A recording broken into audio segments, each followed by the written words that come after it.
आपको ले चल रहा हूँ लंका की उस स्वर्ण जनित रात में, जहाँ रावण कोई राक्षस नहीं था, ना कोई योद्धा, ना कोई अहंकारी राजा, बल्कि एक टूटा हुआ पुरुष था। और मंदोदरी, वो उस रात रानी नहीं, बल्कि एक ऐसी स्त्री थी जिसने वर्षों बाद अपने पति को एक प्रेमी की तरह देखा।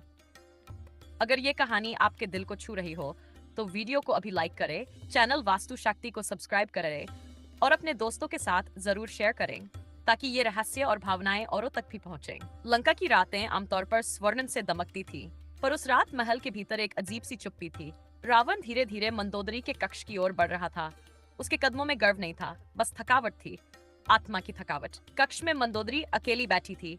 चांद की रोशनी उसके चेहरे पर गिर रही थी। वर्षों बीत चुके थे जब रावण ने उसे प्रेम से देखा था, पर आज आज वो वैसा नहीं था जैसा युद्ध भूमि में होता था। रावण भीतर आया। उसकी आंखें नम थी। आज मैं कोई युद्ध नहीं हारा मंदोदरी, पर स्वयं को खो आया हूँ। मंदोदरी ने पहली बार उसे बिना किसी मुकुट, बिना किसी आक्रोश के देखा। तो क्या आज तुम रावण नहीं, केवल वह पुरुष हो जिसे मैंने कभी वीणा बजाते हुए देखा था? रावण की आंखें कांप उठी। मंदोदरी, क्या तुमने कभी मुझसे प्रेम किया था या केवल मेरी शक्ति से?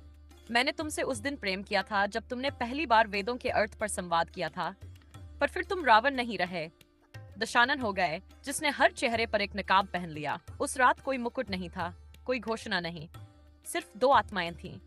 एक राजा और एक रानी नहीं, बल्कि दो अकेले जीवन जो वर्षों से एक दूसरे को महसूस करते रहे, पर कभी छू नहीं सके।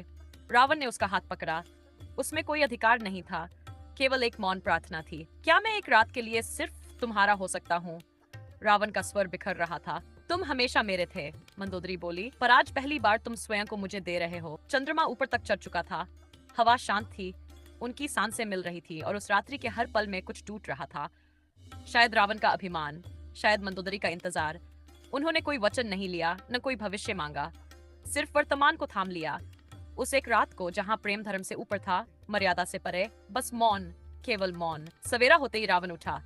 वह फिर से वही बन गया, राजा, योद्धा, राक्षस। पर उस रात वो जो छोड़ गया मंदोदरी के पास, वो केवल एक प्रेमी की आत्मा थी। अगर आप भी भगवान श्री राम या भगवान श्री कृष्ण के पक्के भक्त हैं, तो नीचे कमेंट सेक्शन में जोर से लिखिए राधे राधे, जय श्री कृष्णा, ताकि पूरी दुनिया को आपके विश्वास की गूंज सुनाई दे। और अगर आप इस आध्यात्मिक यात्रा में हमारे साथ गहराई तक जुड़ना चाहते हैं, तो चैनल की मेंबरशिप जरूर ज्वाइन करें, ताकि हर अगली रहस्यमय कहानी सबसे पहले आपको मिले। ये कथा आपके अपने चैनल वास्तु शक्ति द्वारा प्रस्तुत की गई थी।